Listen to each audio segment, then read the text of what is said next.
रूस यूक्रेन जंग के रुकने के आसार नहीं दिख रहे हैं, बल्कि ये जंग और ज्यादा तेज होती जा रही है। पश्चिमी देशों की तमाम बंदिशों के बावजूद रूस का यूक्रेन पर हमला जारी है।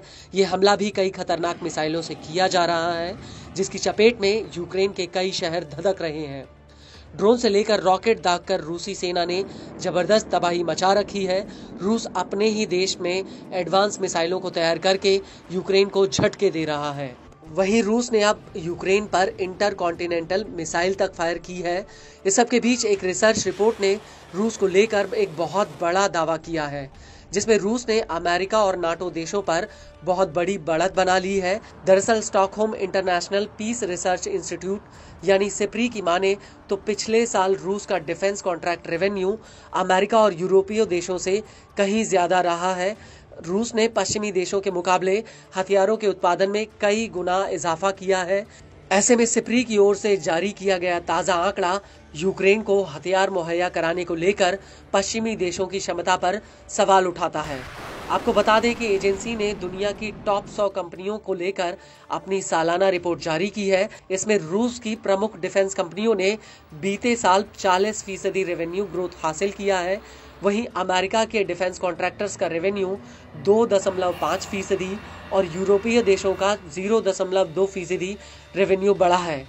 वहीं वैश्विक स्तर पर डिफेंस कॉन्ट्रैक्ट औसतन 4.2% रहा।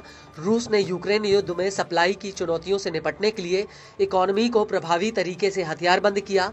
खास बात यह है कि सिप्री की रिपोर्ट में सिर्फ 2 रूसी डिफेंस कंपनियों ने ही टॉप 100 में जगह बनाई। अल जजीरा की रिपोर्ट के मुताबिक एक थिंक टैंक ने रूसी डिफेंस सेक्टर पर बड़ा दावा किया है।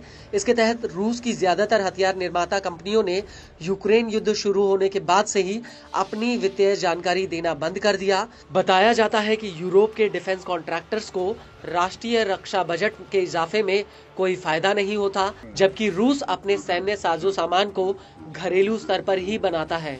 कोस्टल कैरोलिना यूनिवर्सिटी के प्रोफेसर जोसेफ फिट्जनाकिस की माने तो रूस का डिफेंस प्रोडक्शन अमेरिका और नाटो सदस्य देशों के कुल मिलाकर होने वाले उत्पादन से कहीं आगे है। इस फैक्ट को मानना थोड़ा मुश्किल जरूर हो सकता है।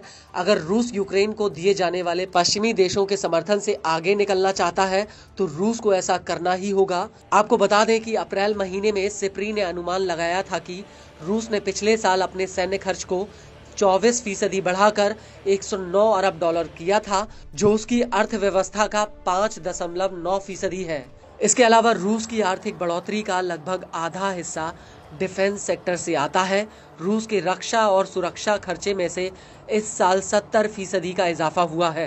अनुमान है कि यह $157 अरब होगा। साल 2027 तक रूस का रक्षा खर्च 25% तक बढ़ने के आसार हैं। अमेरिकी रक्षा मंत्री ऑस्टिन लॉयड ने अंदेशा जताया है कि रूस ने अकेले यूक्रेन युद्ध पर $200 अरब खर्च किए हैं।